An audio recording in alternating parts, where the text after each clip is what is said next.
आप सुन रहे हैं जगत गुरु तत्वदर्शी संत रामपाल जी महाराज द्वारा लिखित पुस्तक जीने की राह का पेज नंबर 67।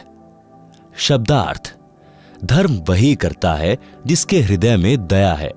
दया धर्म की जड़ है तथा पाप वह करता है जिसमें अभिमान भरा है। अभिमान पाप की जड़ है। कबीर परमात्मा ने कहा है कि दयावान के साथ परमात्मा रहता है, अभिमानी के पास नहीं रहता। भक्त राम भक्त की पुत्रवधू जिस भक्तमती के पास बैठी थी वह बोली कि बहन आप भी कुछ सेवा कर लो। सत्संग वचन। गुरुदेव जी बताते हैं कि जो सेवा भक्ति करेगा उसी को फल मिलेगा। मैं भोजन खाऊंगा तो मेरा पेट भरेगा, आप खाओगे तो आपका पेट भरेगा। सब प्राणी परमात्मा के बच्चे हैं। आप धनी के बच्चे समझकर सेवा करो। जैसे एक धनी की लड़की 8-9 वर्ष की थी, उसकी देख रेख के लिए एक नौकरानी रखी थी। वह उस लड़की को गर्मियों में स्कूल छोड़ने जाती थी तो उस लड़की के ऊपर छाते यानी छतरी से छाया करके चलती थी। स्वयं धूप सहन करती थी, जिससे धनी खुश रहता था और नौकरानी को तनख्वाह देता था। आप सब यह विचार करके अपने परायों का ध्यान रखें। सास ससुर की सेवा, छोटे बड़े की सेवा, सबका सम्मान करना आप जी का परम कर्तव्य है।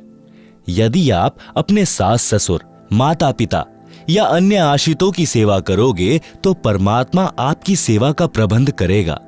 आप अपने छोटे बड़े बच्चों को भी सत्संग में साथ लाया करो। बच्चों में भी छोटे बड़ों की सेवा करने, अच्छा व्यवहार करने के संस्कार पड़ेंगे।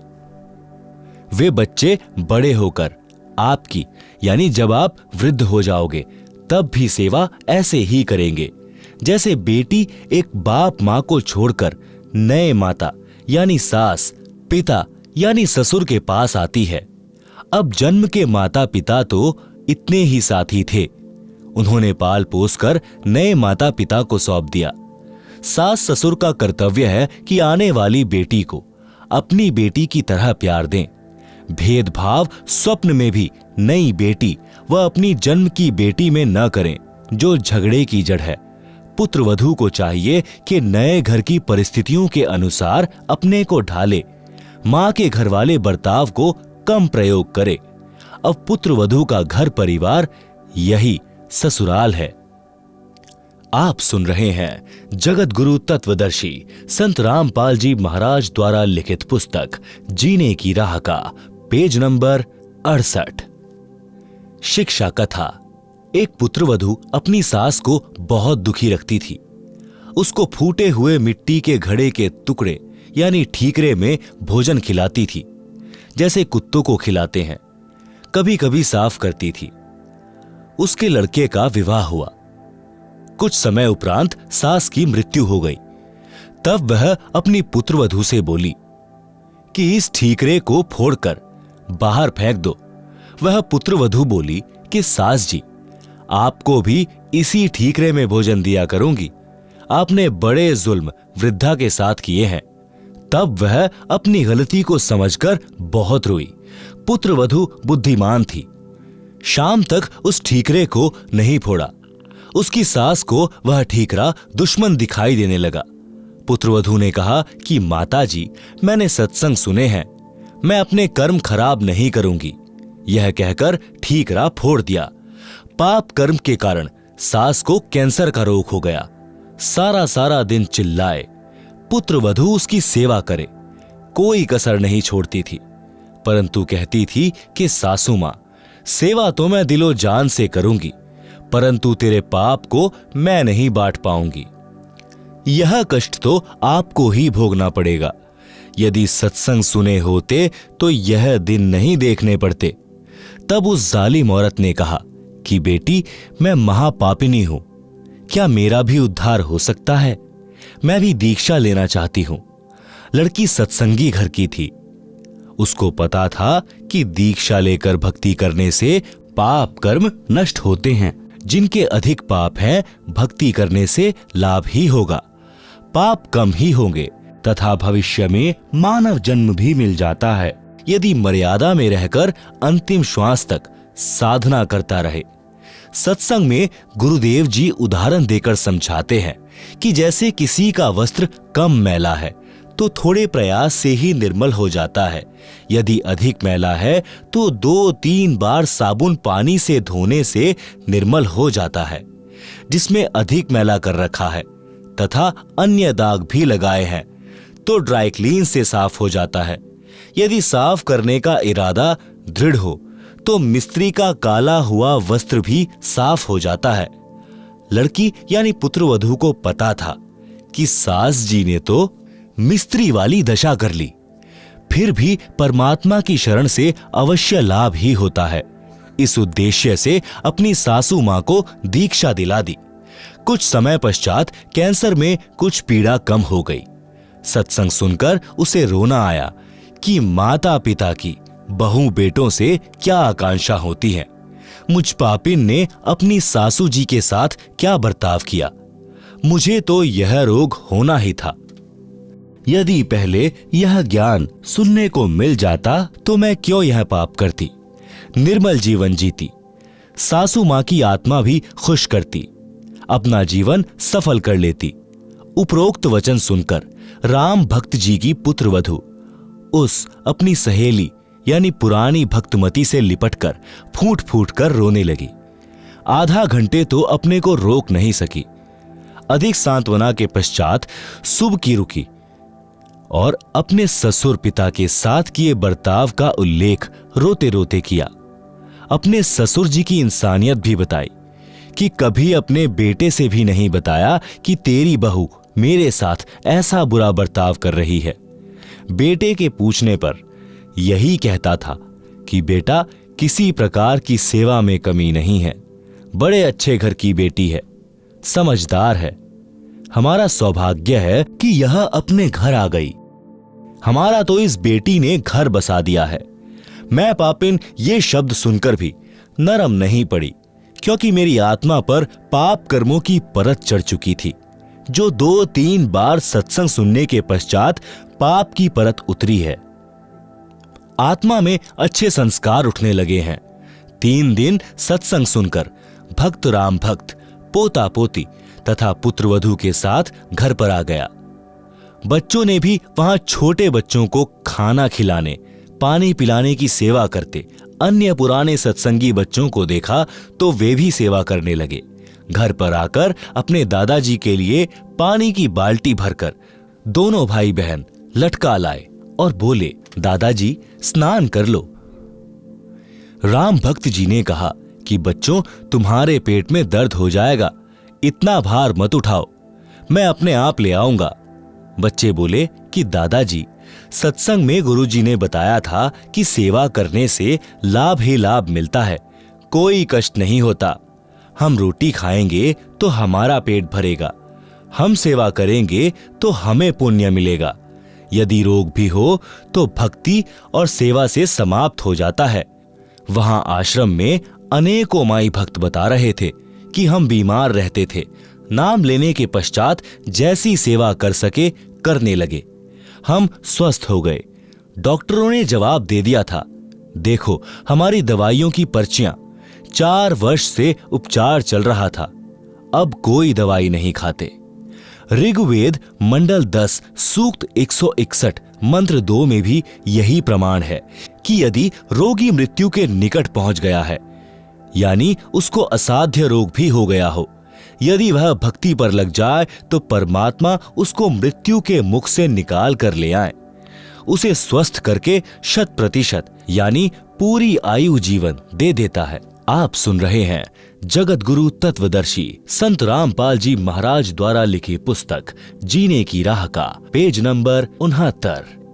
इतनी देर में पुत्रवधू आई और कहा, पिताजी स्नान कर लो, धोती यहीं छोड़ देना, मैं आप साफ कर लूंगी।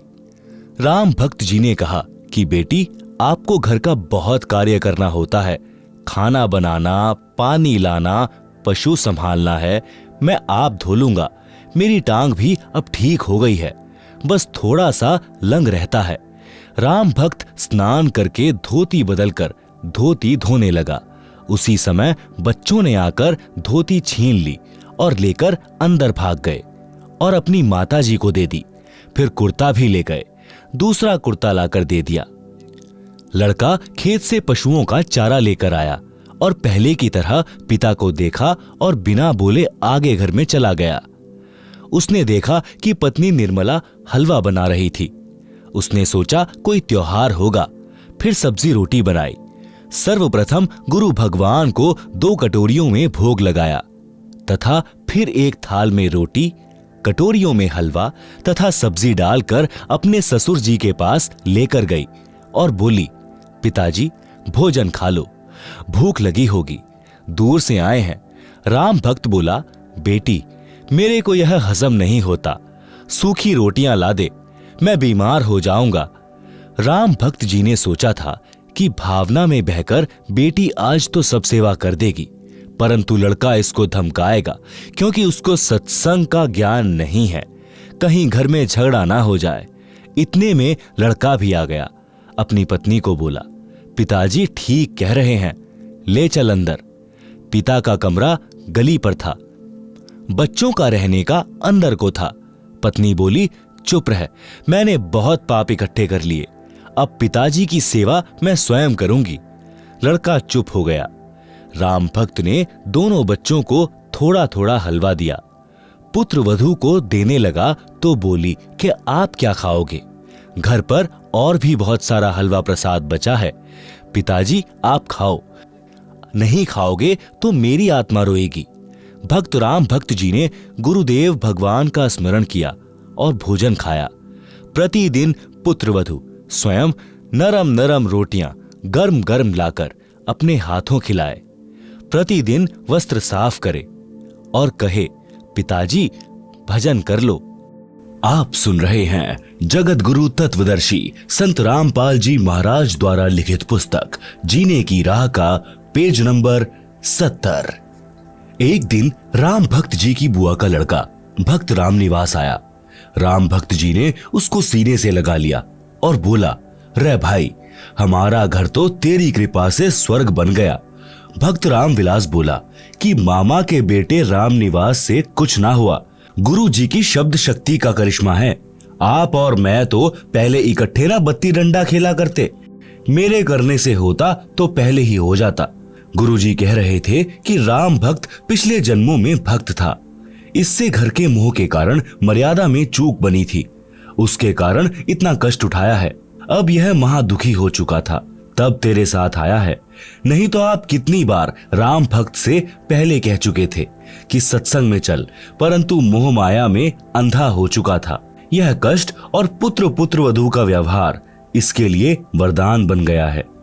कबीर जी ने कहा है कि सुख के माथे पत्थर पड़ो, जो नाम हृदय से जाए, बलिहारी व दुख के जो पल पल राम रटाए।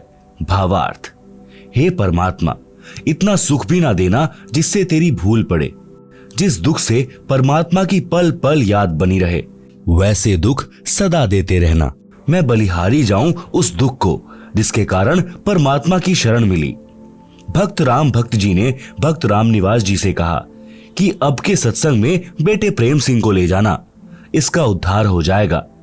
अगले सत्संग में जो 1 महीने पश्चात होना था, भक्त राम निवास जी आए और प्रेम सिंह को अपने घर ले जाने के बहाने ले गए। घर से सत्संग में ले गए। 3 दिन तक आश्रम में रहे, सत्संग सुना, अन्य पुराने भक्तों से उनकी आप बीती सुनी तो सत्संग के रंग में रंग गया। भक्त राम भक्त जी का परिवार एकदम बदल गया, भक्ति सेवा करके कल्याण को प्राप्त हुआ। आप सुन रहे हैं जगत गुरु तत्वदर्शी संत रामपाल जी महाराज द्वारा लिखित पुस्तक जीने की राह का पेज नंबर 71। सत्संग से घर की कलह समाप्त होती है। एक माई अपनी पुत्र वधू पर बात बात पर क्रोध करती थी। छोटी छोटी गलतियों को बढ़ा चढ़ाकर अपने पुत्र से कहती, पुत्र अपनी पत्नी को धमकाता। इस प्रकार घर नरक बना हुआ था। पुत्र वधू अपनी सासू माँ से कभी कभी कहती थी कि आप सत्संग जाया करो, अपनी पड़ोसन भी जाती है।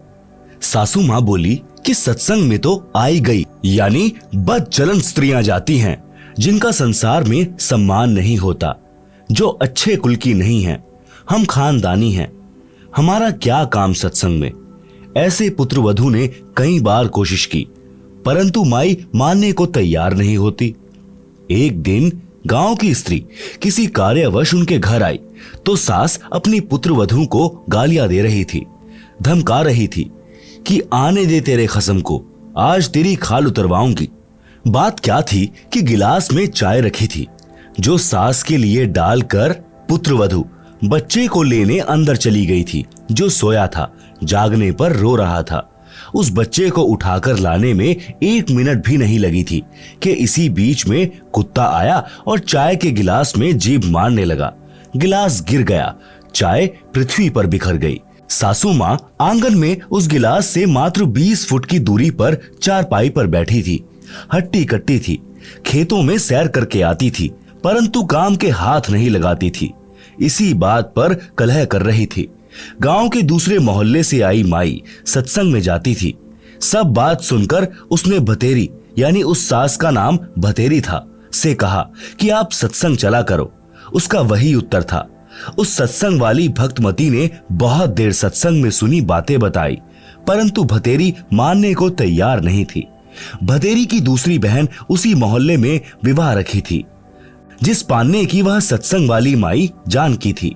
भतेरी की बहन का नाम दया कौर था। जानकी ने जाकर दया कौर से बताया कि तेरी बहन भतेरी ने तो घर का नरक बना रखा है, बिना बात की लड़ाई करती है। मैं कल किसी कामवश गई थी, एक चाय का गिलास कुत्ते ने गिरा दिया, उसी का महाभारत बना रखा था। दया कौर भी जानकी के कहने से सत्संग सुनने गई थी और दीक्षा ले ली थी। जानकी ने कहा कि उसको जैसे तैसे एक बार सत्संग में ले चल। जब तक संतों के विचार सुनने को नहीं मिलते तो व्यक्ति व्यर्थ की टेंशन यानी चिंता स्वयं रखता है तथा घर के सदस्यों को भी चिंता में रखता है। दया कौर अगले दिन अपनी बहन के घर गई। किसी बहाने भतेरी को अपने घर ले गई। वहां से कोई अन्य औरतें सत्संग में जाने के लिए जानकी के घर के आगे खड़ी थी। वे दया कौर को सत्संग में चलने के लिए कहने उसके घर गई। वहां उसकी बहन भतेरी को देखकर उसे भी कह सुनकर साथ ले गई। भतेरी ने जीवन में प्रथम बार सत्संग सुना। आश्रम में कैसे स्त्री पुरुष रहते हैं, सब आंखों देखा तो अच्छा लगा। जैसा अनाप शनाप सुना करती थी वैसा आश्रम में कहीं देखने को नहीं मिला। सत्संग में बताया गया कि कई व्यक्ति अपनी बहन, बेटियों, बहुओं तथा अन्य स्त्रियों को सत्संग नहीं भेजते और न स्वयं जाते हैं। वे कहते हैं कि हमारे सत्संग में जाने से घर की इज्जत का नाश हो जाएगा, हमारी बहू बेटियां बदनाम हो जाएंगी। उनको विचार करना चाहिए कि सत्संग में न आने से परमात्मा के विधान का ज्ञान नहीं होता कि भक्ति न करने वाले स्त्री पुरुष अगले जीवन में महान कष्ट भोगते हैं। आप सुन रहे हैं जगत गुरु तत्वदर्शी संत रामपाल जी महाराज द्वारा लिखित पुस्तक जीने की राह का पेज नंबर 72। सूक्ष्म वेद में बताया है कि जो मनुष्य शरीर प्राप्त करके भक्ति नहीं करते उनको क्या हानि होती है। कबीर जी कहते हैं, हरि के नाम बिना नारी कुतिया होए, गली गली भौकत फिरे टूक न डाले कोय। संत गरीबदास जी की वाणी से बीबी पर्दे रहे थी, ड्योडी लगती बाहर, अब गात उघाड़े फिरती है बन कुतिया बाजार। वे पर्दे की सुंदरी सुनो संदेशा मोर, गात उघाड़े फिरती है करे सरायों शोर। नक बेसर नक पर बनी पहने थी हार हमेल, सुंदरी से कुतिया बनी सुन साहिब के खेल। भावार्थ, मनुष्य जीवन प्राप्त प्राणी यदि भक्ति नहीं करता है तो वह मृत्यु के उपरांत पशु पक्षियों आदि आदि की योनियां प्राप्त करता है। परमात्मा के नाम जाप बिना स्त्री अगले जन्म में कुतिया का जीवन प्राप्त करती है, फिर निर्वस्त्र होकर नंगे शरीर गलियों में भटकती रहती है, भूख से बेहाल होती है, उसको कोई रोटी का टुकड़ा भी नहीं डालता। जिस समय वह आत्मा स्त्री रूप में किसी राजा, राणा तथा उच्च अधिकारी की बीवी यानी पत्नी थी, वे उसके पूर्व जन्मों के पुण्य का फल था, जो कभी किसी जन्म में भक्ति धर्म आदि किया था, वह सर्व भक्ति तथा पुण्य स्त्री रूप में प्राप्त कर लिए। वह आत्मा उच्च घरानों की बहू बेटियां थी, तब पर्दों में रहती थी, काजू किशमिश डालकर हलवा तथा खीर खाती थी, उनका झूठा छोड़ा हुआ नौकरानियां खाती थी, उनको सत्संग में नहीं जाने दिया जाता था, क्योंकि वे उच्च घरानों की बहुएं तथा बेटियां थी। घर से बाहर जाने से बेइज्जती मानती थी। बड़े घरों की इज्जत इसी में मानी जाती थी कि बहू बेटियां का पर्दों में घर में रहना उचित है। इन कारणों से वह पुण्यात्मा सत्संग विचार न सुनने के कारण भक्ति से वंचित रह जाती थी। उस मानव शरीर में वह स्त्री गले में 9-9 लाख रुपए के हमेल हार पहनती थी, नाक में सोने की नाथ पहनती थी। उसी हार श्रृंगार में अपना जीवन धन्य मानती थी। भक्ति न करने से वे अब कुतिया का जीवन प्राप्त करके नंगे शरीर गलियों में एक एक टुकड़े के लिए तरस रही होती हैं। शहर में पहले सराय यानी धर्मशाला होती थी। यात्री रात्रि में उनमें रुकते थे, सुबह भोजन खाकर प्रस्थान करते थे। वह पर्दे में रहने वाली सुंदर स्त्री कुतिया बनकर धर्मशाला में रुके यात्री का डाला टुकड़ा खाने के लिए सराय यानी धर्मशाला में भौंकती हैं। रोटी का टुकड़ा धरती पर डाला जाता है, उसके साथ कुछ रेत मिट्टी भी चिपक जाती है। वह सुंदरी जो काजू किशमिश युक्त हलवा खीर खाती थी, भक्ति नहीं करती थी, उस रेत मिट्टी युक्त टुकड़े को खा रही है। यदि मनुष्य शरीर रहते रहते पूरे संत से नाम लेकर भक्ति कर लेती तो ये दिन नहीं देखने पड़ते। आप सुन रहे हैं जगत गुरु तत्वदर्शी संत रामपाल जी महाराज द्वारा लिखित पुस्तक जीने की राह का पेज नंबर 73। पुहलोबाई की नसीहत। एक राजा ने पुहलोबाई के ज्ञान विचार सुने, बहुत प्रभावित हुआ। उस राजा की 3 रानियां थी। राजा ने अपनी रानियों को पुहलोबाई के विषय में बताया। राजा ने कई बार पुहलोबाई भक्तिन की अपनी रानियों के सामने प्रशंसा की। अपने पति के मुख से अन्य स्त्री की प्रशंसा सुनकर रानियों को अच्छा नहीं लगा, परंतु कुछ बोल नहीं सकी।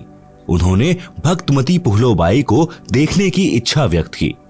राजा ने पुहलोबाई को अपने घर पर सत्संग करने के लिए कहा, तो पुहलोबाई ने सत्संग की तिथि तथा समय राजा को बता दिया। सत्संग के दिन रानियों ने अति सुंदर तथा कीमती वस्त्र पहने तथा सब आभूषण पहने। अपनी सुंदरता दिखाने के लिए कोई कसर नहीं छोड़ी। रानियों ने सोचा था कि पुहलो बहुत सुंदर होगी। भक्तमती पुहलो राजा के घर आई। उसने खद्दर का मैला सा वस्त्र धारण कर रखा था, हाथ में माला थी, चेहरे का रंग भी साफ नहीं था। भक्तमती पुहलो को देखकर तीनों रानियां खिलखिलाकर हंसने लगी और बोली कि यह है वह पुहलो, हमने तो सोचा था कि बहुत सुंदर होगी। उनकी बात सुनकर भक्तमती पुहलोबाई ने कहा, वस्त्र आभूषण तन की शोभा, यह तन काचो भांडो, भक्ति बिना बनोगी कुतिया, राम भजो ना रांडो। भावार्थ, सुंदर वस्त्र तथा आभूषण शरीर की शोभा बढ़ाते हैं। यह शरीर नाशवान है, जैसे कच्चा घड़ा होता है। यह शरीर क्षणभंगुर है, न जाने किस कारण से, किस आयु में और कब नष्ट हो जाए। यदि भक्ति नहीं की तो अगले जन्म में कुतिया का जन्म पाओगी, फिर निर्वस्त्र भटकती फिरोगी। इसलिए कहा है रांडो, अर्थात स्त्रियों भक्ति करो।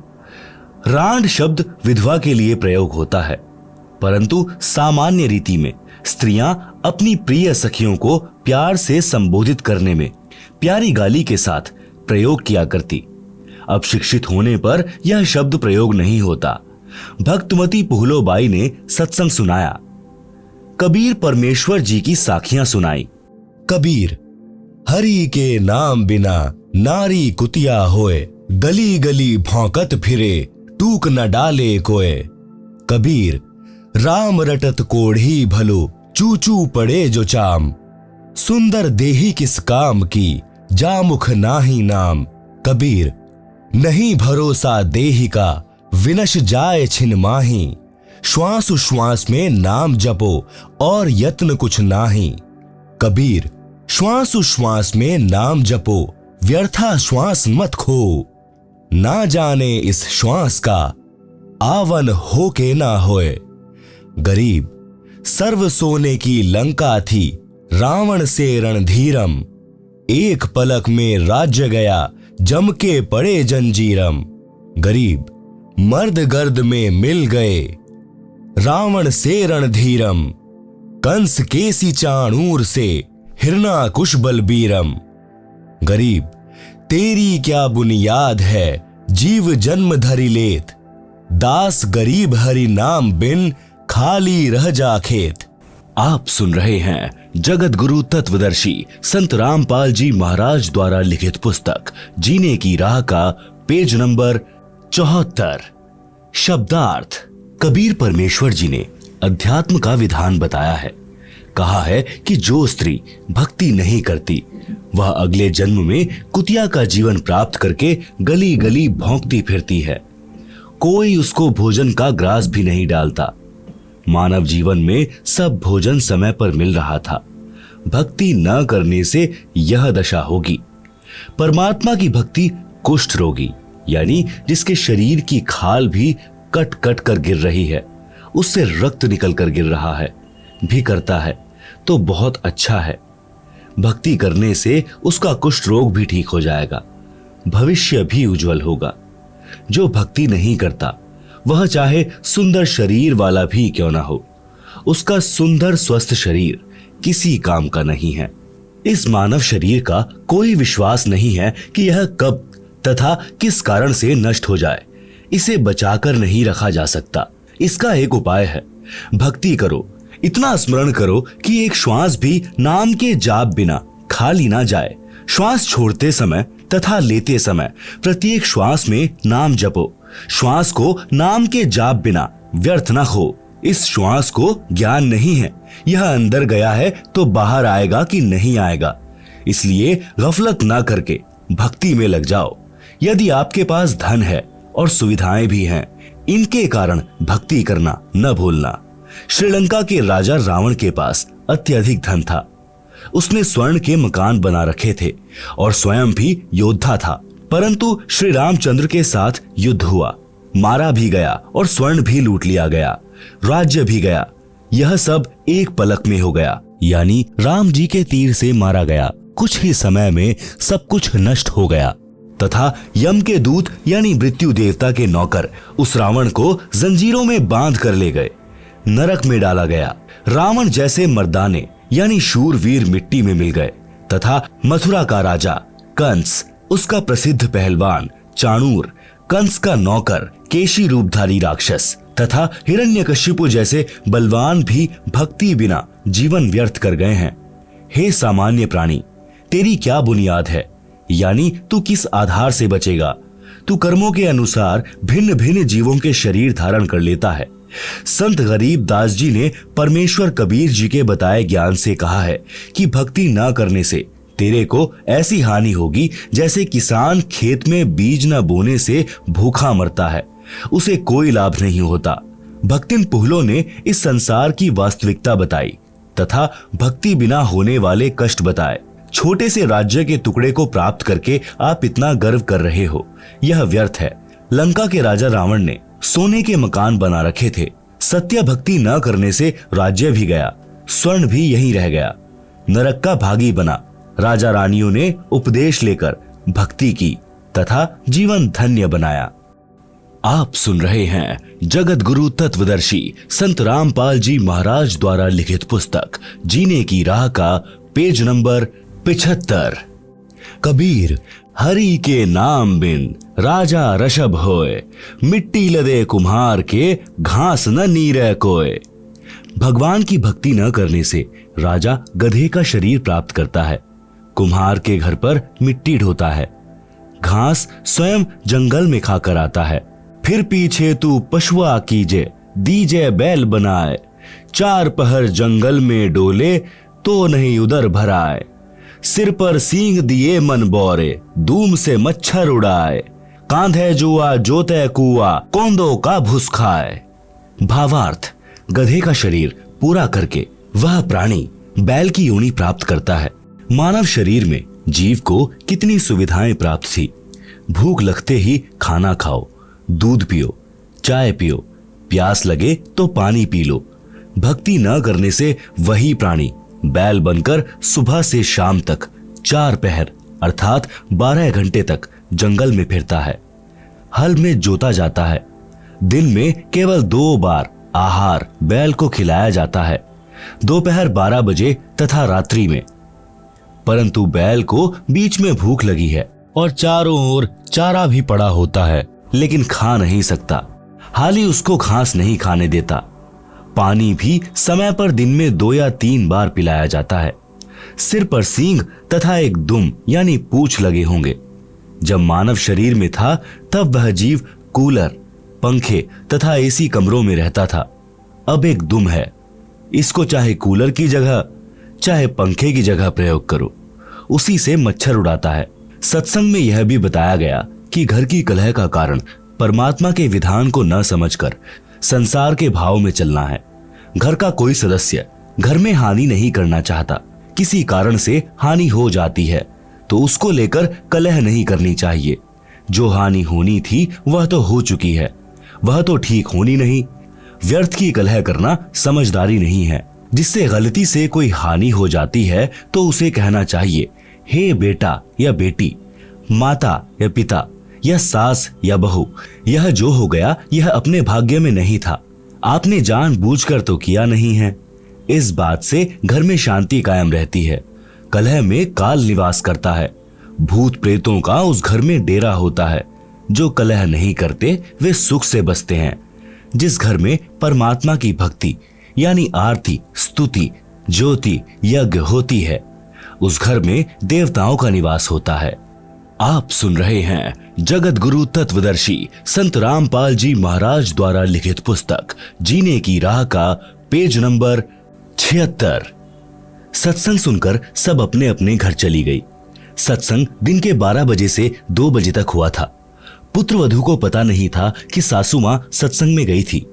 अगले दिन सुबह भैंस का दूध निकालकर पुत्र वधू उस दूध की भरी बाल्टी को छत में लगे कुंडे वाले सरिये में प्रतिदिन की तरह टांगने लगी। उसे लगा कि बाल्टी टंग गई, परंतु सरिये के उल्टी ओर बाल्टी का कड़ा लगा था। पुत्र वधू ने सोचा कि ठीक लगा है और बाल्टी छोड़ दी। बाल्टी पृथ्वी पर गिर गई, दूध बिखर गया। आवाज सुनकर भतेरी आई और पुत्र वधू दूध की बजाय सासू मां की ओर मायूसी से देख रही थी। बोलना उचित नहीं समझा, क्योंकि पुत्र वधू को पता था कि सासू मां किसी भी सफाई के वचन नहीं सुनती थी। सोच रही थी कि आज का सारा दिन कलह में जाएगा, शाम को पति आएगा, उससे भी पिटाई करवाएगी। हे परमात्मा, यह कौन बनी? ऐसी गलती तो कभी नहीं हुई थी। हे सतगुरु, कुछ तो दया करो। मैं तो आपकी भक्ति भी भूलने को हो रही हूँ। मुझे तो सारा दिन सासू माँ के श्लोक याद रहते हैं। भतेरी बोली, बेटी, जो होना था वह हो गया। आज हमारे भाग्य में दूध है नहीं, चिंता ना कर। इस दूध को ऊपर से हाथों से बाल्टी में डालकर भैंस को पिला दे। यह कहकर जो नाम दीक्षा ली थी उसका जाप करने लग गई। पुत्र वधू को अपने कानों पर विश्वास नहीं हो रहा था। सोच रही थी कि माताजी आज पता नहीं कौन सा स्टेशन यानी रेडियो आकाशवाणी पकड़ गई। ये शीतल वचन भतेरी की बोरी यानी बारदाना में नहीं थे, इसमें खल भरी थी। आसपास से निकलती थी तब भी बड़बड़ की झल निकलती थी। पुत्र वधू का नाम निशा था। वह सोच रही थी कि निशा, आज निशा में यानी रात्रि में तेरी बुरी होगी दशा। निशा की सोच थी कि पति को बताएगी। वह माता की बात सुनकर मेरी कुछ नहीं सुनता, अच्छी बुरी कहेगा, सारा दिन और रात्रि रोने में जाएगी। निशा ने दूध बाल्टी में डालकर भैंस को पिला दिया। बाल्टी धोकर रख दी। भतेरी आई और बोली कि बेटी, रोटी खा ले, चिंता मत कर। बेटी, मैं कल मेरी बहन दया कौर के साथ दिन में सत्संग में गई थी। मेरी तो आंखें खुल गई। मैं तो बहुत कलहारी बनी हुई थी। बेटी, हो सके तो क्षमा कर देना। पीछे हुआ सो हुआ, आगे से अपनी बेटी को पलकों पर रखूंगी। मेरी असली बेटी तो तू है। जन्मी बेटी तो अगलों की थी, वह चली गई। अपना दुख सुख साझा है। मेरी तो एक दिन के सत्संग ने ही आंखें खोल दी। बेटी, अगले रविवार को आप भी चलना, मैं भी चलूंगी। धीरे धीरे बेटे को भी ले चलेंगे। निशा ने अपने गुरुजी का फोटो यानी स्वरूप कपड़ों में छिपा रखा था। फोटो निकालकर चरणों में शीश रखकर कहा कि हे गुरुवर, आज आपने अपनी बेटी की पुकार सुन ली, घर स्वर्ग बना दिया। शाम को चतर सिंह आया तो माता ने दूध गिरने का जिक्र भी नहीं किया। कुछ दिन बाद चतर सिंह को भी नाम दिला दिया। कुछ समय पश्चात निशा के गुरुजी आ गए। निशा ने बताया कि गुरुजी, मेरी सासू माँ बहुत अच्छी हैं, इसने भी गुरु का नाम ले लिया है। भतेरी ने कहा, महाराज जी, निशा ने कभी नहीं बताया कि इसने दीक्षा ले रखी है। यह मेरी कलह से डरती होगी। अब बताया है जब मैंने नाम ले लिया। अच्छा किया इसने। यदि पहले बता देती तो मैं और अधिक दुखी करती और पाप की भागी बनती। निशा के गुरुजी ने कहा, माई भतेरी, आप तो आसमान से गिरी और खजूर में अटकी हो, क्योंकि आपकी दीक्षा शास्त्रानुकूल नहीं है। सत्य साधना बिना मोक्ष नहीं हो सकता। जैसे रोग की सही औषधि खाने से ही रोग से मोक्ष मिलता है, इसी प्रकार सत्य साधना करने से जन्म मरण के रोग से मुक्ति मिलती है। निशा ने सोचा कि सासू मां नाराज ना हो जाएं, इसलिए बीच में ही बोल उठी कि गुरुजी, सुना है आपने नई पुस्तक लिखी है, वह संगत ने छपवाई है, क्या आपके पास है? गुरुजी बोले, हे बेटी, आपको देने के लिए आया हूं। यह कहकर गुरुजी दूसरे कक्ष में गए जिसमें ठहरे थे। उसमें थैला रखा था। निशा भी साथ साथ गई और बोली, गुरुदेव, भिरण के छत्ते को मत छेड़ो, मुश्किल से शांत हुआ है। गुरुजी बोले, हे बेटी, अब तेरी सास जी की पूरी रुचि भक्ति में है, अब यह मानेगी। गुरुजी 3 दिन रुके, तत्व ज्ञान समझाया। भतेरी ने भी गुरु बदल लिया और अपना कल्याण करवाया। आप सुन रहे हैं जगत गुरु तत्वदर्शी संत रामपाल जी महाराज द्वारा लिखित पुस्तक जीने की राह का पेज नंबर 77। सत्संग से घर स्वर्ग बन गया। चारों ओर शांति हो गई। जहां गाली गलौज के सारा दिन गोले छूटते थे, अब उस घर में परमात्मा के ज्ञान की गंगा बहने लगी। भक्तमती निशा के गुरुजी परमेश्वर कबीर जी थे, जो अन्य वेश में सत्य भक्ति प्रचार करने के लिए घूमते फिरते थे। उन्होंने बताया कि किस प्रभु की भक्ति करनी चाहिए। पढ़ें इसी पुस्तक के पृष्ठ 226 पर। निष्कर्ष, परमेश्वर कबीर जी ने बताया है कि मन नेकी कर ले, 2 दिन का मेहमान, मात पिता तेरा कुटुंब कबीला, कोई दिन कारल मिलका मेला, अंत समय उठ चले अकेला, तजमाया मंडान, कहां से आया कहां जाएगा, तन छूटे तब कहां समाएगा, आखिर तुझको कौन कहेगा, गुरु बिन आत्मज्ञान, कौन तुम्हारा सच्चा साई, झूठी है ये सकल सगाई, चलने से पहले सोच रे भाई, कहां करेगा विश्राम, रहट मालपन घट ज्यों भरीता, आवत जात भरे करे रीता, जुगन जुगन तू मरता जीता, करवा ले रे कल्याण, लख 84 की सहत्रासा, ऊंच नीच घर लेता बासा, कह कबीर सब मिटाऊं रासा, कर मेरी पहचान। आप सुन रहे हैं जगत गुरु तत्वदर्शी संत रामपाल जी महाराज द्वारा लिखित पुस्तक जीने की राह का पेज नंबर 78। भावार्थ, परमेश्वर कबीर जी ने अपने मन को संबोधित करके हम प्राणियों को सतर्क किया है कि इस संसार में 2 दिन का यानी थोड़े समय का मेहमान है। इस थोड़े से मानव जीवन में आत्मज्ञान के अभाव से अनेकों पाप इकट्ठे करके अनमोल मानव जीवन नष्ट कर जाता है। धन कमाने की विधि तो संसार के व्यक्ति बता सकते हैं, परंतु गुरुदेव जी के बिना आत्मज्ञान यानी जीव कहां से आया? मनुष्य जीव का मूल उद्देश्य क्या है? सद्गुरु धारण किए बिना यानी दीक्षा लिए बिना जीव का मानव जन्म नष्ट हो जाता है। यह बात गुरु जी के बिना कोई नहीं बताएगा। चाहे पृथ्वी का राजा भी बन जा, परंतु भविष्य में पशु जन्म मिलेगा। जन्म मरण का चक्र गुरु जी के ज्ञान व दीक्षा मंत्र यानी नाम बिना समाप्त नहीं हो सकता। जब तक जन्म मरण का चक्र समाप्त नहीं होता तो बताया है कि यह जीवन हर हट का कुआं लोई, या गल बंधा है सब कोई, कीड़ी कुंजर और अवतारा, हर हट डोर बंधे कई बारा। भावार्थ, जैसे रहट के कुएं में लोहे की चक्री लगी होती है, उसके ऊपर बाल्टियों की चैन वेल्ड की जाती है, उसको रहट कहा जाता था। पहले बैल या ऊंट से चलाते थे, जैसे कोल्हू बैल ऊंट से चलाते हैं, पहले अधिक चलाते थे। रहट की बाल्टियां नीचे कुएं से पानी भरकर लाती हैं, ऊपर खाली हो जाती हैं। यह चक्र सदा चलता रहता है। इसी प्रकार पृथ्वी रूपी कुएं से पाप तथा पुण्यों की बाल्टी भरी, ऊपर स्वर्ग नरक में खाली की। इस प्रकार जन्म मरण के चक्र में जीव सदा रहता है। ऊपर के शब्द में यही समझाया है कि संसार में परिवार धन सब त्याग कर एक दिन अकेला चला जाएगा, फिर कहीं अन्य स्थान पर जन्म लेकर यही क्रिया करके चला जाएगा। यदि आप घर से किसी अन्य शहर में जाते हैं तो जाने से पहले निश्चित करते हो कि वहां जाएंगे, उसके बाद कहां विश्राम करेंगे, परंतु संसार छोड़कर जाते हो तो कभी विचार नहीं करते कि कहां विश्राम करोगे। हे जीव, 84 लाख प्रकार के प्राणियों के शरीरों में प्रताड़ना सहन करता है, मरता जीता यानी नए प्राणी का जीवन प्राप्त करता है। कभी राजा बनकर उच्च बन जाता है, कभी कंगाल बनकर नीच कहलाता है। परमात्मा कबीर जी समझा रहे हैं कि अवतार गण यानी राम, कृष्ण आदि आदि भी सत्य साधना न मिलने के कारण जन्म मरण के चक्र में पड़े हैं।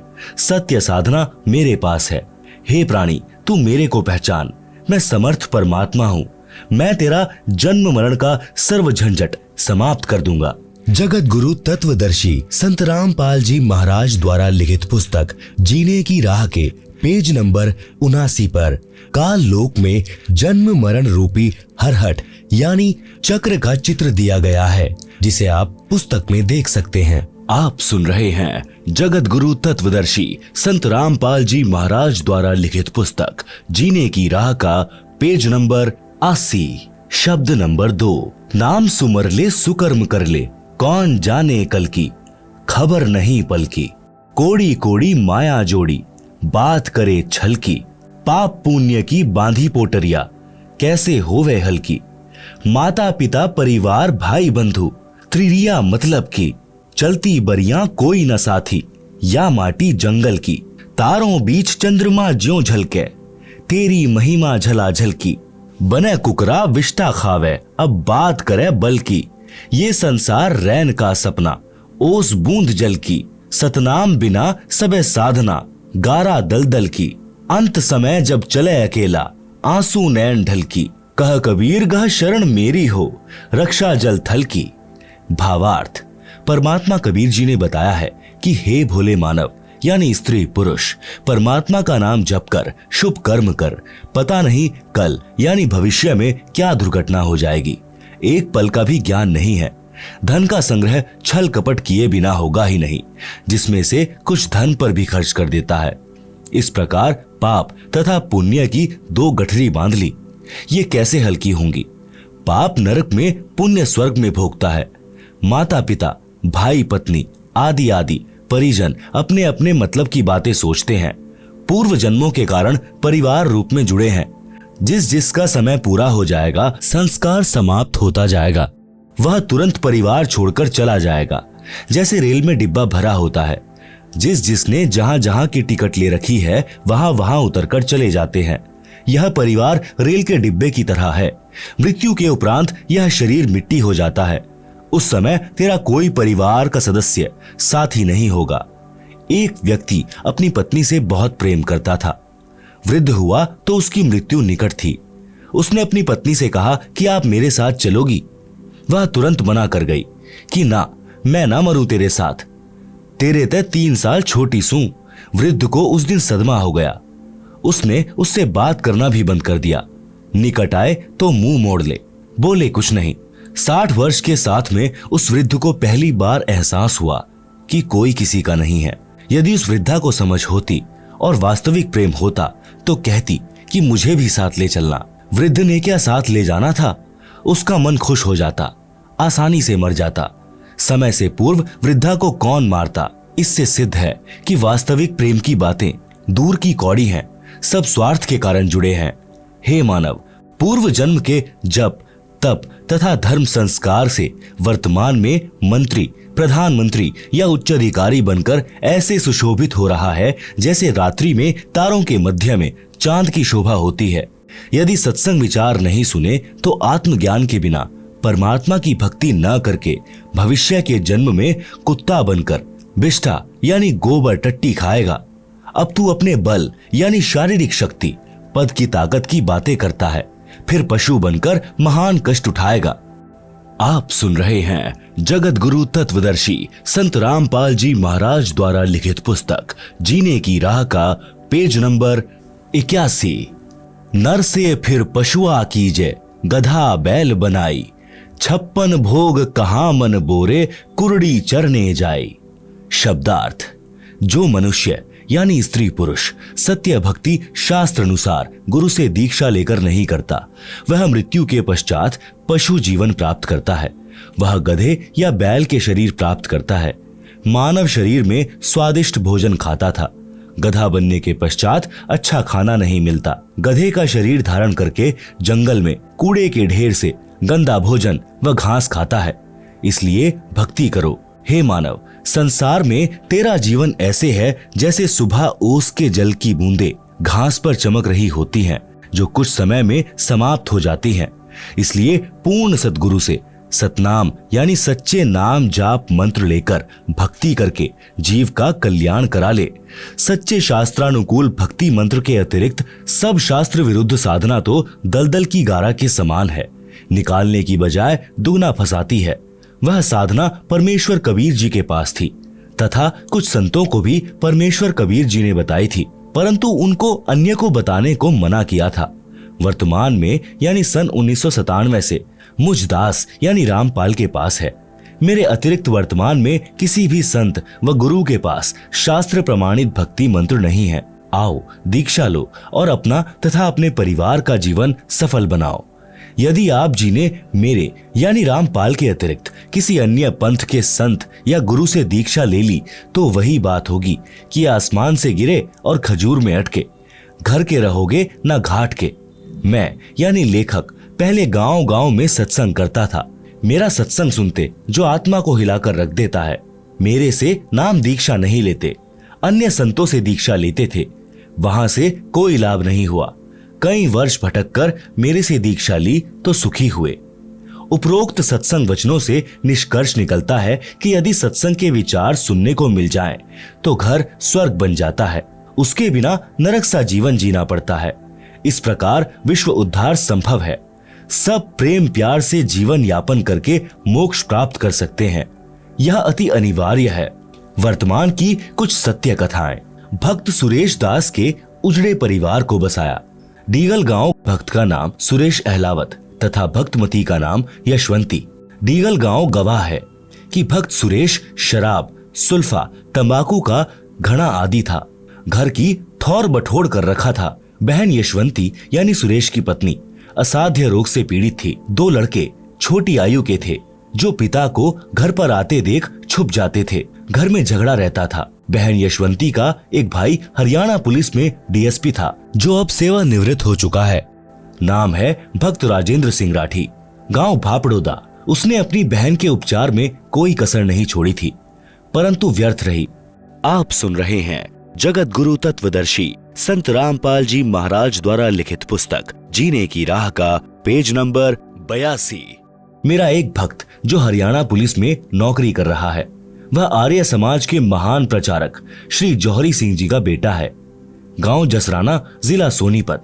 इसके साथ मेरा छोटा भाई महेंद्र सिंह भी हरियाणा पुलिस में नौकरी करता था, जिसको सन 2016 में रिटायर होना था, परंतु परमार्थी मिशन के उद्देश्यों को समझकर सन 2005 में रिटायरमेंट लेकर मेरे साथ हाथ बटा रहा है। मेरा भाई एसपी रोहतक का ड्राइवर था। भक्त जयबीर मलिक डीएसपी जज्जर का ड्राइवर था।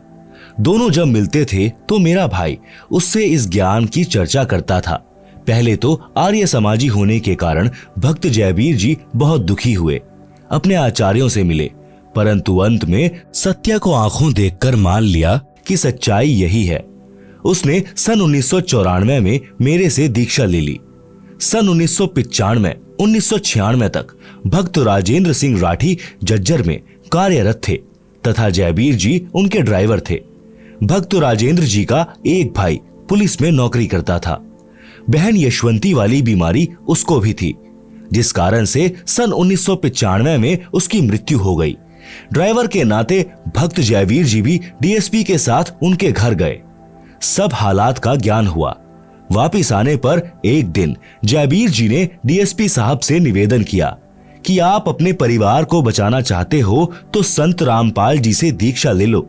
पहले तो नहीं माना, परंतु ट्रायल करने के लिए अपनी बहन यशवंती को अपने छोटे भाई सुखबीर के साथ दीक्षा दिलाने भेजा।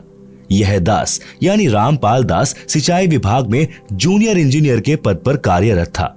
गुरुजी के आदेश से दीक्षा देने लगा तथा प्रचार करने लगा। मिशन के उद्देश्य से परिचित होकर जनहित तथा जगहित में सन 1995 में नौकरी से त्याग पत्र देकर प्रचार प्रसार में लग गया था। त्याग पत्र हरियाणा सरकार द्वारा स्वीकृत है। गांव-गांव में संत गरीब दास जी महाराज की वाणी का अखंड पाठ करता था, सत्संग करता था। 3 दिन यह अनुष्ठान चलता था। ज्ञान समझाकर बुराई छुड़वाकर दीक्षा देता था, जिस कारण उपदेशी को आश्चर्यजनक लाभ होता था। इसी क्रम में एक दिन सन 1996 में गांव पंजाब खोड़ यानी दिल्ली में भक्त जगदीश जी के घर पर पाठ चल रहा था। भक्त जगदीश भी प्रथम श्रेणी का शराबी, उत्पाती यानी शराब पीकर था तथा डीटीसी दिल्ली में नौकरी करता है। उसकी पत्नी की लाइलाज बीमारी भी मुझ दास से दीक्षा लेने के पश्चात ठीक हो गई थी। कर्ता परमात्मा है, उसकी शक्ति संत के माध्यम से आती है, जैसे तार द्वारा बिजली आती है। तार बिजली नहीं है, इसी प्रकार संत परमात्मा भले ही नहीं है, परंतु तार अवश्य होता है। उसी समय बहन यशवंती की जीभ काम करना बंद कर गई थी। वह गूंगी हो चुकी थी। सुखबीर जी अपनी बहन को साथ लेकर शाम के समय भक्त जगदीश जी के घर आए। मेरे को सब समस्या बताई। वे दोनों भाई बहन रात्रि में सत्संग सुनकर वहीं रुक गए। बहन यशवंती को नाम दिया, प्रसाद खिलाया। सुबह उठकर वह अपने भाई से बोली, भाई मैं बोलने लग गई हूँ, मैं ठीक हो गई हूँ। यह चमत्कार देखकर दोनों भाई बहन उपस्थित व्यक्तियों यानी जो सत्संग सुनने और भोग लगने के समय पहुंचे थे को बता रहे थे कि कमाल हो गया। उसके पश्चात डीएसपी साहब ने तथा सर्व परिवार तथा रिश्तेदारों ने दीक्षा ले ली। आज सब सकुशल है, भक्ति कर रहे हैं। भक्त सुरेश प्रथम श्रेणी का शराबी था। अपनी पत्नी को ठीक हुआ देखकर सत्संग में आने लगा। शराब तथा सर्व नशा त्याग कर नाम लेकर सुधर गया। उस समय तक कोई आश्रम नहीं बनाया था। गांव-गांव में प्रचार किया जाता था। अब बहन यशवंती के परिवार की पूरे डीगल गांव में मिसाल है। सुरेश चौधरी भक्त बन गया, सर्व बुराई त्याग दी। दोनों लड़के दिल्ली पुलिस में एक ही दिन सिपाही भर्ती हो गए। लोगों को लगा होगा कि पैसे देकर भर्ती कराए होंगे, परंतु सत्य यह है कि एक पैसा भी किसी को नहीं दिया। आप स्वयं जांच कर सकते हैं। दोनों लड़कों के विवाह में 1 रुपया से अधिक कुछ नहीं लिया। यह भी जांच का विषय है। ऐसे ऐसे अनेकों उदाहरण हैं। यह कहानी बताने का मेरा उद्देश्य यह है कि जैसे गीता अध्याय 16 श्लोक 23 और 24 में कहा है कि शास्त्र विधि त्याग कर मनमाना आचरण करने वाले को कोई लाभ परमात्मा से नहीं मिलता। शास्त्रोक्त भक्ति करने से परमात्मा की शक्ति से सर्व असंभव कार्य भी सिद्ध हो जाते हैं, मोक्ष भी मिलता है। ऋग्वेद मंडल 10 सूक्त 161 मंत्र 2 में भी प्रमाण है कि परमात्मा की भक्ति करने वाले का असाध्य रोग भी नष्ट हो जाता है। यदि रोगी मौत के निकट भी पहुंच गया हो तो सत्य भक्ति करने वाले को स्वस्थ करके परमात्मा 100% आयु प्रदान कर देता है, यानी भक्त पूरी आयु जीवित रहता है। आप सुन रहे हैं जगत गुरु तत्वदर्शी संत रामपाल जी महाराज द्वारा लिखित पुस्तक जीने की राह का पेज नंबर 83। जैसे पहले बिजली का विस्तार नहीं हुआ था तो आटा हाथ से चलने वाली चक्की से माता बहन पीसा करती थी। पुरुष हाथ से फरसे यानी दराज से पशुओं का चारा यानी शानी काटा करते थे। फिर हाथ से चलाने वाली मशीन यानी गंडासे का आविष्कार हुआ। वह भी कठिन कार्य था। वर्तमान में बिजली की शक्ति से आटा चक्की चलती है। गंडासे यानी शानी काटने की मशीनें चलते हैं। असंभव कार्य हो रहा है, शीघ्र तथा सुगम हो रहा है। बिजली का विधिवत कनेक्शन लेना होता है, बिजली की मर्यादा का पालन करना होता है, अन्यथा सुखदायी बिजली विनाश कारण बन जाती है। इसी प्रकार परमात्मा का कनेक्शन लेना पड़ता है और परमात्मा की मर्यादाओं का पालन करना होता है, तब सर्व सुख तथा मोक्ष परमात्मा देता है। मर्यादा भंग होने से परमात्मा की शक्ति आनी बंद हो जाती है, सर्व सुविधाएं मिलनी बंद हो जाती हैं। डींगल गांव के व्यक्ति उन झूठे आचार्यों की बात को सत्य मानकर करौंथा आश्रम में जाने वाले अपने गांव वालों को रोकते थे, तो भक्त सुरेश जी तथा बहन यशवंती जी हाथ जोड़कर गांव के उन व्यक्तियों से कहते थे कि गाम राम मारो चाहे छोड़ो, हम आश्रम में जाना बंद नहीं करेंगे। हमारा तो घर वहीं से बसा है, नहीं तो हम आज उजड़ गए होते। परमात्मा ने उनकी सच्ची भक्ति का फल भी ऐसा ही दे रखा है। भक्त सुरेश का मोबाइल नंबर है 9034029495। आप सुन रहे हैं जगत गुरु तत्वदर्शी संत रामपाल जी महाराज द्वारा लिखित पुस्तक जीने की राह का पेज नंबर 84। सत्संग न सुनने से सर्वनाश हुआ। परमेश्वर कबीर जी कहते हैं, राम नाम कड़वा लागे, मीठे लागे दाम, दुविधा में दोनों गए, माया मिली न राम। शब्दार्थ। सत्संग न सुनने वाले मानव यानी स्त्री पुरुष को परमात्मा के विधान का ज्ञान नहीं होता, जिस कारण से उसको परमात्मा के विषय में चर्चा भी अच्छी नहीं लगती। धन संग्रह करना अच्छा लगता है, जिस कारण से उसको दोनों से हाथ धोने पड़ते हैं, यानी उसे न तो परमात्मा मिलता है और मृत्यु के पश्चात धन भी यही रह गया, उसके दोनों ही हाथ से निकल गए।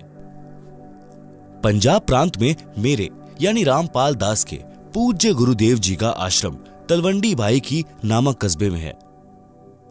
उनके सतलोक चले जाने के पश्चात उनका दास यानी रामपाल दास महीने के दूसरे रविवार को सत्संग करने जाता था। मेरे गुरुदेव जी के कुछ शिष्य तलवंडी भाई की कस्बे के सेठ भी हैं। उनका रिश्तेदार शुक्रवार को एक वृद्धा की मौत पर शोक व्यक्त करने सपरिवार आया था। वह शनिवार 2 बजे बाद दोपहर को अपने घर चंडीगढ़ जाने लगा, तो सत्संगी रिश्तेदारों ने उनसे कहा कि आज और रुक जाओ, कल सुबह 8 से 10 बजे सत्संग होगा, आप सत्संग सुनकर प्रसाद लेकर जाना। रिश्तेदार ने कहा कि कल रविवार को एक पार्टी आएगी, 2 बजे उससे मेरा अनुबंध होना है, जिसमें मुझे 5 लाख का लाभ होगा। यह घटना सन 1998 की है। सत्संगियों ने आग्रह किया कि आप रविवार को 11 बजे सुबह चलोगे तो भी आप समय पर पहुंच सकते हो। फोन करके उन्हें सूचित कर देंगे कि वे कुछ देर से आ जाएंगे। परंतु वह नहीं माना। उसके परिवार में कुल 4 सदस्य थे, पत्नी तथा बेटा बेटी। चारों अपनी मारुति कार में सवार होकर चंडीगढ़ के लिए शनिवार को रवाना हो गए। चंडीगढ़ से कुछ पहले अंबाला शहर के पास एक बजरी का भरा ट्रक खराब हालत में खड़ा था। उसके पिछले पहिए निकाल रखे थे, जैक लगा रखा था। माया के लोभी को केवल 5 लाख का लाभ ही नजर आ रहा था। कार पूरी गति से चला रहा था। कार उस बजरी के भरे ट्रक के नीचे घुस गई। जैक हट गया, पूरा परिवार कुचला गया। बड़े दुख के साथ कहना पड़ रहा है कि यदि सत्संग सुनने के लिए रुक जाता तो यह नाश नहीं होता। माया के बिना तो काम चल जाता, परंतु काया के बिना नहीं चलता, क्योंकि शरीर है तो परमात्मा की भक्ति करके आत्म कल्याण कराया जा सकता है। परमेश्वर कबीर जी ने सतर्क किया है कि राम नाम कड़वा लगे, मीठे लागे दाम, दुविधा में दोनों गए, माया मिली न राम। शब्दार्थ। सत्संग न सुनने वाले मानव यानी स्त्री पुरुष को परमात्मा के विधान का ज्ञान नहीं होता, जिस कारण से उसको परमात्मा के विषय में चर्चा भी अच्छी नहीं लगती। धन संग्रह करना अच्छा लगता है, जिस कारण से उसको दोनों से हाथ धोने पड़ते हैं, यानी उसे न तो परमात्मा मिलता है और मृत्यु के पश्चात धन भी यहीं रह गया, उसके दोनों ही हाथ से निकल गए। इसलिए हे भाई बहनों, सत्संग की ओर रुचि करो, आत्म कल्याण कराओ और जीवन की राह को आसान बनाओ।